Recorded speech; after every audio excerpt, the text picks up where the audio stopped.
Here are 10 animals you probably won't see in a zoo or aquarium anytime soon. Javan rhino. The extremely rare Javan rhino, endemic to Indonesia, is the world's rarest large mammal. On average, it reaches over 5 feet tall at the shoulder and weighs almost 2 tons.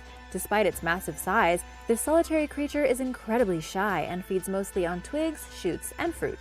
The Javan rhino is critically endangered, with the world's only remaining viable population numbering between 68 and 72, living in Indonesia's remote Ujung Kulon National Park, or UKNP.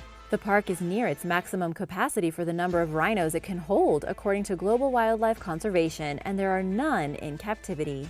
In 1883, the nearby Anak Krakatau volcano erupted, destroying much of UKNP and its surrounding environment. The volcano is currently active and erupted as recently as December 2018, resulting in an ensuing tsunami. While no Javan rhinos were harmed during this last close call, their safety from future natural disasters is far from guaranteed. Not only is it unlikely for a tourist or ordinary person to see a Javan rhino, many scientists have traveled quite far in hopes of seeing one and gone home disappointed after failing to spot one. Besides being rare, this critically endangered species is incredibly elusive and lives in a dense tropical rainforest habitat. The narwhal. Perhaps the real-life unicorn, narwhals are toothed whales that live in cold Arctic waters. Its long ivory tusk was prized in the past, and explorers that brought back this horn to Europe perhaps created the legend of the magical unicorn and its horn. Several aquariums attempted to house narwhals during the 60s and 70s, but they all died within months, despite having an average lifespan of 50 years in the wild. In 1969, a baby narwhal named Umiak, who had recently been put on display at the New York Aquarium in Coney Island, Brooklyn, passed away. The tragic loss reportedly surprised Nixon Griffiths, the aquarium's assistant director, who described Umiak as friendly and seemingly comfortable in the tank's 54-degree Fahrenheit water. Numerous factors may have contributed to Umiak's untimely demise. For one, the young creature was without its mother that Inuits had hunted in Arctic waters. The aquarium attempted to pair the baby with a stepmother, a white whale roughly the size of Umiak's natural mother. And although the narwhal's cause of death was undetermined, its pseudo-mom and artificial environment clearly were not enough to meet the animal's needs. They also have very unique behavior that we still don't quite understand. Sometimes many of them will get together by the thousands to migrate and float and jump out of the water. No matter how big a glass box is, it's not enough for this. Umiak is just one example of a narwhal failing to thrive in captivity. In fact, not a single one has survived. Aquariums around the world eventually acknowledged that it would be extremely difficult and expensive to keep them. Saola. If you've never heard of the saola, don't worry, you're not alone. This extremely rare antelope-like mammal, nicknamed the Asian unicorn, was not discovered until 1992 and hasn't really been seen that often since. In fact, not a single biologist or conservation expert has ever seen one in the wild, and it was last captured on camera in the wild in 1999. The saola only lives in the Annamite mountain range located along the border of Laos and Vietnam and is critically endangered, which is why it is not found in any zoos. A captive saola died in 2010, days after villagers in a remote region of Laos took it into their care. Government authorities had hurriedly dispatched a team to examine and release the animal, but they did not make it there on time. While no zoo has ever cared for a saola, over 22 zoos and related organizations throughout Europe and North America have cumulatively pledged hundreds of thousands of dollars to help save it. The donations, totaling over $350,000, will go toward a planned breeding center, which the IUCN Species Survival Commission Saola Working Group refers to as the last best hope for rescuing this unique animal from the brink of extinction. The Saola Working Group has made impressive strides when it comes to protecting its habitat, but commercial poaching remains an ever-present threat to this unusual mammal. Because of this, the estimated surviving wild saola population numbers less than 100. Swallows. Swallows are actually common and incredibly versatile birds who can adapt to an impressive variety of habitats, including meadows, pastures, woodlands, grasslands, parks, sports fields, and gardens. But captivity is typically not one of them. While swallows occasionally take up headquarters in man-made structures such as barns and can adapt decently to life in urban environments, they are not well suited for zoos or as pets, and we have not domesticated them in any way. In other words, they prefer open habitats that do not restrict their movement and where they can come and go as they please. In the words of naturalist David Mizejewski of the National Wildlife Federation, swallows are so focused on flying, they're delicate and they don't thrive in captivity. Another reason swallows are not ideal zoo animals is because they capture their food mid-air. Keeping them captive requires a very large avian structure that gives them ample space for engaging in their natural hunting behaviors, and the zookeepers would probably have to release tons of mosquitoes every day for them to catch. These structures also generally require branches, trees, bushes, and shrubs that attract the insects swallows feast on. This does not mean that swallows are never seen in zoos, but they're difficult to care for and not really a huge attraction. It's not very likely you will see them, and they are less commonly kept than many other bird species. The swallow is unique in its ability to live in close proximity to humans while lacking the capacity to thrive in confinement. On the other hand, their ability to live alongside us is limited, as human activities are taking a noticeable toll on swallow populations. Very few, if any, wild animals are immune to things like pollution, agriculture, climate change, and hunting, and swallows are no exception. Mountain gorilla. Throughout the 60s and 70s, numerous attempts were made at capturing and breeding mountain gorillas. This was definitely the time for zoos to be experimenting. Even more disturbingly, many adult specimens were killed in order to obtain live babies to be able to raise them, according to the International Gorilla Conservation Program. However, while lowland gorillas survive in captivity, mountain gorillas have not, including the stolen babies. There are currently no known mountain gorillas under human care. The reasons for this species' inability to thrive in confinement, beyond the obvious fact that they're wild animals who belong in their natural habitat, are unclear. Some possibilities are that mountain gorillas have more complex dietary needs or are more affected by stress, and therefore more susceptible to disease than lowland gorillas. Although there are no mountain gorillas in captivity, people wishing to see one can take guided tours through the animal's environment in Uganda, Rwanda, and the Democratic Republic of the Congo. For now, at least. Habitat loss and disease are the primary threats to this endangered species, but poaching is also a problem. The indri. The indri is a rare and unique primate that is also called the babakoto. It's among the largest of the lemur species, reaching between 13 and 21 pounds, and, like all lemurs, is only found in Madagascar. Unlike most other lemurs who have tails as long as their bodies, the indri has a short tail, measuring just 2 inches long, despite its body growing between 25 and 28 inches long.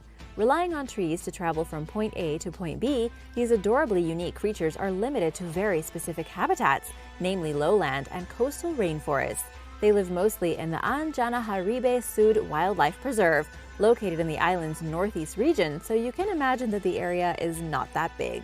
According to the New England Primate Conservancy, an indri has never survived more than a year in captivity. This is mainly because the species cannot tolerate even mild disturbances in its environment. The organization's website says that its diet is extremely specialized. The animal eats certain foods at certain times of day, a level of specificity that cannot be replicated in captivity.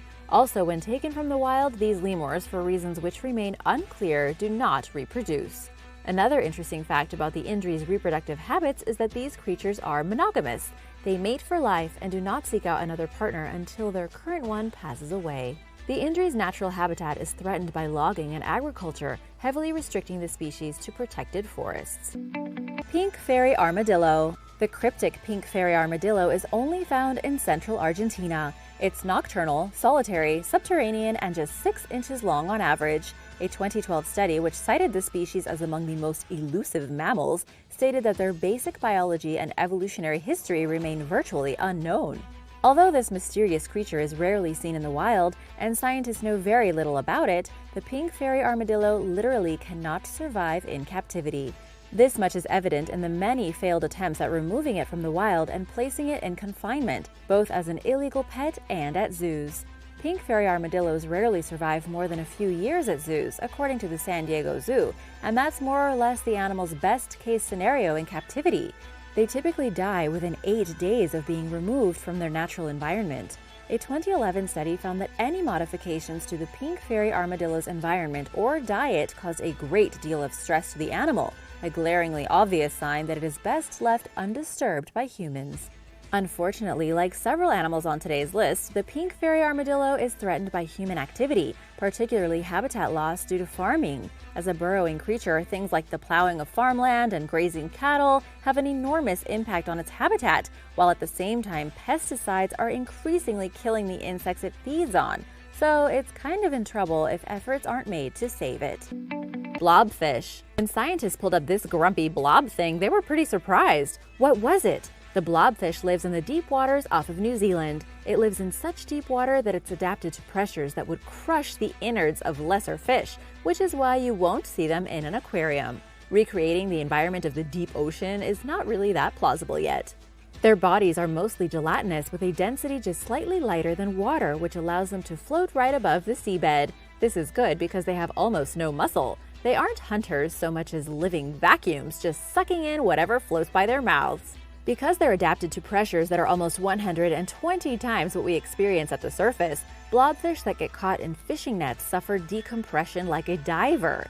This affects how they look, making them look more like a grumpy old man than a fish. But this is because of the pressure differential. In their own environment, maybe they look great. Actually, scientists have reported that they look more like normal fish, although they're still incredibly ugly.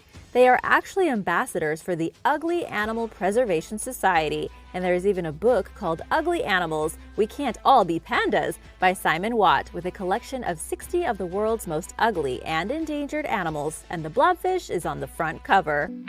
Giant squid. If you're hoping to witness a giant squid in person at any point throughout your life, let alone in captivity, I recommend not holding your breath. I hate to disappoint, but there are many reasons why this will probably never happen. For one, giant squids are among the animal kingdom's most elusive creatures. In fact, until 2004, researchers only had dead specimens to learn from. That year, Japanese scientists captured the first ever photograph of a live giant squid. The first video footage of one in its natural habitat was filmed in 2012. In June of last year, a giant squid was captured on camera in American waters for the first time. Scientists believe there are millions of them throughout the world's oceans, even though they are rarely seen. Besides being shy, giant squids typically live at depths between 1,000 and 2,000 feet and are thought to dwell as deep as 10,000 feet. This deep-sea habitat is another reason they are seldom spotted by humans. Giant squids will also probably never be placed in aquariums because of their size. The largest specimen ever found measured 59 feet long and weighed nearly a ton. These creatures have the largest eye in the animal kingdom, measuring roughly the size of a dinner plate. Scientists' knowledge of these creatures is extremely limited due to their evasive nature. Until recent decades, the giant squid was more mythical than anything. The fabled kraken, the gigantic monster of Scandinavian folklore, which reportedly terrorized and tossed ships with ease, is thought to have formed as terrified sailors' explanations for giant squid sightings. Unless you're as lucky, or perhaps unlucky as one of those sailors, you will probably only ever observe this frightening marine creature in photos and videos. Great white shark. The great white shark is another famously failed experiment. This disappoints many people who would understandably love to see one of these terrifying apex predators up close at their local aquarium, but there are good reasons for leaving them in the wild. This apex predator never survives for long in captivity. As dangerous as great whites are in nature, aquariums don't keep these impressive creatures mainly for their safety. Past attempts have resulted in the great white refusing to eat, needing help swimming, and displaying other obvious signs of distress, such as smashing into the glass walls. Their health then immediately begins to decline, and they die after spending just days or weeks in confinement. The longest a great white has ever survived in captivity is 198 days at the Monterey Bay Aquarium in California. Despite being placed in a massive 3.78 million-liter tank designed for open ocean animals, the small young shark did not have enough space to swim around in. Great whites travel around the whole world. As it grew, its dietary needs also became increasingly demanding. The aquarium released the shark 6 months after first displaying it because it killed 2 of its tank mates, which were sharks of other species. Put simply, great whites just travel too much naturally to be contained, even in an extremely large tank. They're constantly on the move because their oxygen intake depends on it, and are therefore accustomed to traveling great distances in short amounts of time, which no aquarium can realistically accommodate. The Monterey Bay Aquarium finally ended its great white program in 2011. A Japanese aquarium attempted to exhibit a great white in 2016, but the shark died after 3 days, and the aquarium wisely ended their program as well. Thankfully, great whites have largely fallen out of favor as potential residents at these institutions, which have apparently finally realized that they simply do not survive in glass. Thanks for watching! Which one of these animals would you love to see in real life? Let me know in the comments below, and while you're at it, be sure to subscribe! See you next time! Bye!